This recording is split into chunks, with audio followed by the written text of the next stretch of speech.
Je suis sûr que toi, oui, toi, dans cette vidéo, tu rêves de partir travailler à l'étranger en tant que développeur, sur la plage, les doigts dans le sable, gagner correctement ta vie avec tes amis ou ta famille, bref, être complètement épanoui en tant que développeur. Dans cette vidéo, je vais t'expliquer comment faire et les points à surveiller si tu veux réaliser et atteindre cet objectif d'être un développeur libre. Salut, c'est Willis sur Data from Scratch et aujourd'hui, je vais te parler de comment réussir ton expatriation en tant que développeur. Ça fait maintenant 6 ans que j'habite au Canada, je suis français, je suis data engineer, mais ça fait plus de 10 ans que je travaille en informatique. Et dans cette vidéo, je vais te partager mon feeling, mon retour d'expérience sur finalement comment vivre à l'étranger et comment s'expatrier, par exemple au Canada, aux États-Unis ou dans plein d'autres pays. Et je vais te donner plein de petites infos. Et avant de continuer, je vais te demander 4 choses. Et tu le sais, comme d'habitude. La première chose, ça va être de liker cette vidéo. La deuxième chose, ça va être de t'abonner. La troisième chose, ça va être de cliquer sur la petite cloche. Et la quatrième chose, ça va être de prendre mon cadeau gratuit que j'ai réalisé pour toutes les personnes qui souhaitent travailler dans le métier de la data. Parce que je suis data engineer, j'ai travaillé avec des data scientists et data analysts et j'ai résumé toute ma connaissance dans ce cadeau gratuit de comment travailler dans les métiers de la data, les salaires à travers le monde, les compétences techniques, les outils, bref, du contenu gratuit, c'est cadeau et le tout en description. Donc ouais, la vie d'expatrié à l'étranger, moi je suis au Canada, c'est super cool. Il y a plein de choses à apprendre, nouvelle culture, nouveau temps, là c'est l'hiver, il y a de la neige, c'est magnifique, mais on n'atteint pas ce résultat du jour au lendemain. Ça demande un minimum de réflexion. Et le premier point dont je vais te parler, ça va être de t'interroger sur tes réelles motivations. Partir à l'étranger, c'est pas un choix anodin. C'est vraiment comme te déraciner de ton pays d'origine, que tu sois français, belge ou de partout à travers le monde. Donc ça va te demander de recréer des repères dans ton nouveau pays, de recréer donc des habitudes alimentaires, des amis, trouver un nouveau sport, trouver des nouvelles passions, bref, t'adapter. Et je te conseille donc de t'interroger véritablement sur tes motivations pour éviter de te casser la gueule en t'expatriant et en retournant 6 mois après dans ton pays d'origine. Bref, réfléchis bien parce que c'est pas toujours facile.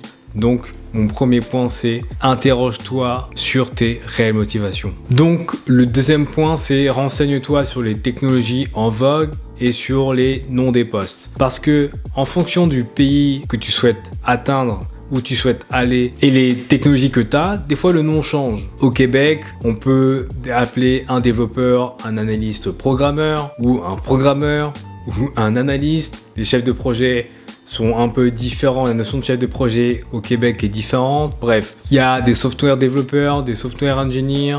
Ouais, ça dépend vraiment des pays que tu vises. Mais renseigne-toi sur les noms des postes que tu vises parce que ça peut être très différent de ton pays d'origine. Et pareil pour les technologies. Alors même si ça va pas être très différent, mais peut-être que les manières d'aborder des choses peuvent être différentes. Alors oui, effectivement, en tant que développeur, on utilise tous Stack Overflow, évidemment. Mais l'approche peut être un peu différente. Peut-être que pour le web, dans un pays, on va utiliser plus un framework ou un autre. Ou si tu travailles dans la data, peut-être que les data engineers en France travaillent de manière différente du Canada. Peut-être qu'en France, les gens travaillent plus en Java. Le Canada travaille plus en Python. Bref, renseigne-toi sur les spécificités des postes et des technologies par pays. Et même par entreprise, c'est quand même très différent par pays, par entreprise.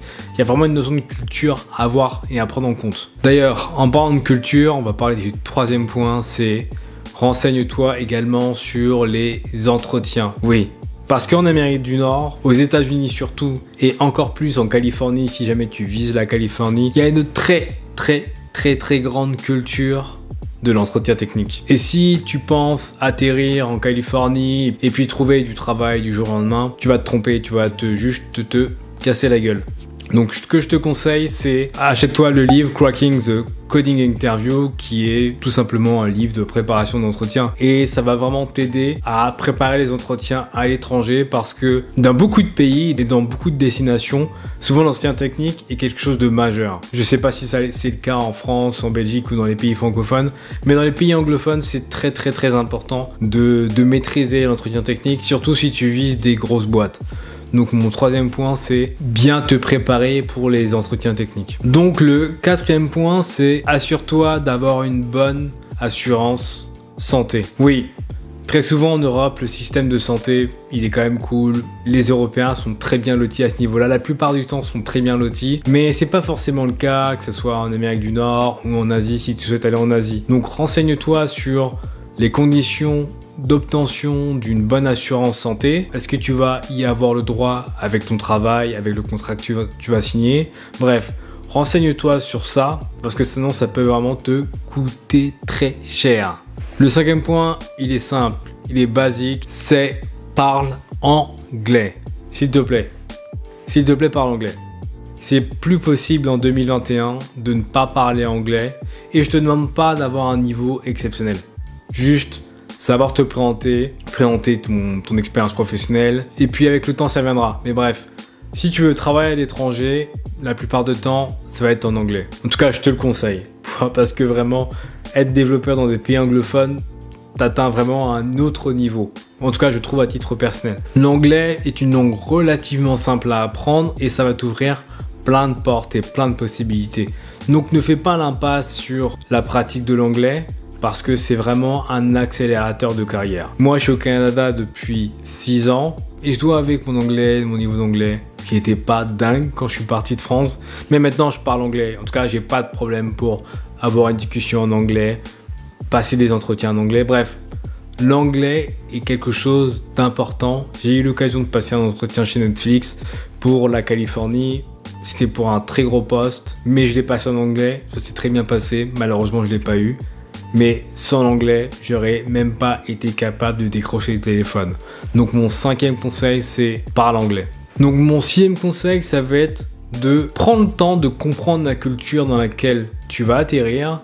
Fais-toi des amis locaux, parce que c'est eux qui vont sûrement te donner les astuces, l'œil pour comprendre la culture dans laquelle tu arrives. Oui, parce que par exemple, moi je suis arrivé au Canada, je suis au Québec, je parle français. Si je me mets à rester qu'avec des Français, ce qui peut arriver et ça n'a rien de mal, bah je vais pas réellement comprendre le système canadien. J'ai la chance, la moitié de mes amis sont canadiens, l'autre moitié sont français. Ça me donne une vision à 360 de ce que ça peut être la vie au Canada, entouré de Canadiens et de Français. Et pour terminer, entoure-toi de gens qui t'inspirent. Oui, parce que c'est quand même assez difficile de partir vivre à l'étranger, tout lâcher dans ton pays d'origine. Donc, quand tu arrives dans ton nouveau pays, entoure-toi de gens qui vont te motiver, qui vont te donner la niaque pour traverser les épreuves, les différentes épreuves que tu traverseras. Parce que oui, tu vas en traverser, crois-moi. Le septième point, c'est trouve un bon équilibre entre ta vie perso et ta vie professionnelle. Oui, parce que quand tu viens d'arriver dans un pays, tu es vite tenté de te dire je vais tout donner au travail, je vais essayer d'être le meilleur développeur. Ok, super, cool. Mais il n'y a pas que ça. Il faut vraiment que tu découvres la culture et que tu trouves l'équilibre entre ta vie personnelle et ta vie professionnelle. Fais-toi des soirées avec des collègues, mais fais-toi des soirées avec des amis. Travaille autant que tu t'amuses. Bref, dans les deux pans de ta vie, amuse-toi. Huitième point, il est assez rapide. C'est informe-toi sur ta retraite. Oui, parce que partir à l'étranger, c'est cool, mais un jour, tu vas arrêter de travailler et j'espère pour toi que tu auras réfléchi à ta retraite. Bref, je vais te laisser te renseigner sur tout ce qui est retraite, mais je te le dis juste pour que tu le saches. Renseigne-toi sur la retraite et comment ça se passe. Donc ça, c'était mon huitième point. Le neuvième point, c'est sois conscient que ta famille et tes amis vont te manquer. C'est probablement la chose la plus difficile avec laquelle dealer. Mais clairement, ça, c'est un élément à prendre en compte. Tes proches, ta famille, tes amis vont te manquer. Ils seront pas toujours là pour les bons moments ou pour les mauvais moments. Bref, tu vas souvent te sentir seul. Mais sache qu'il y a plein de gens qui voyagent à travers le monde et qui vivent cette même situation. Donc en réalité, tu n'es pas seul. Mais ça va quand même être dur. Donc avant de prendre ta décision de partir à l'étranger, sois réellement conscient que tes amis et que ta famille vont te manquer. Et donc voilà, on a fait le tour de tous les points dont je voulais vous parler dans la vidéo pour réussir son expatriation en tant que développeur. Mais j'en ai encore 2 derniers parce que on va pas s'arrêter en si bon chemin. Donc mon premier bonus, le premier point bonus, c'est fais du réseautage. Oui, c'est très important de faire du réseautage. Ce que j'appelle faire du réseautage, c'est aller à des meet-up par exemple pour prendre des contacts, pour par exemple pouvoir rentrer dans une entreprise précise ou rentrer en contact sur LinkedIn avec des gens qui habitent déjà dans la future destination où tu souhaites aller. Imagine tu vas aller au Québec, t'es en France, c'est scénario classique. N'hésite pas à contacter soit des développeurs au Canada, soit des recruteurs au Canada pour juste leur demander, ok, moi je suis intéressé de venir au Canada, est-ce que je peux avoir ton expérience? Généralement, les gens ne refusent pas une connexion LinkedIn et vous acceptent. Maintenant, c'est à vous de faire le pas et de créer la discussion pour justement réseauter. Il y a un nombre infini de possibilités pour réseauter, donc n'hésitez pas à utiliser toutes ces capacités. Mon deuxième point bonus, c'est en tant que développeur, vous allez remarquer, ou peut-être que vous l'avez déjà remarqué, mais que vous êtes une ressource rare dans le monde. Donc normalement, en tant que développeur, vous aurez le choix.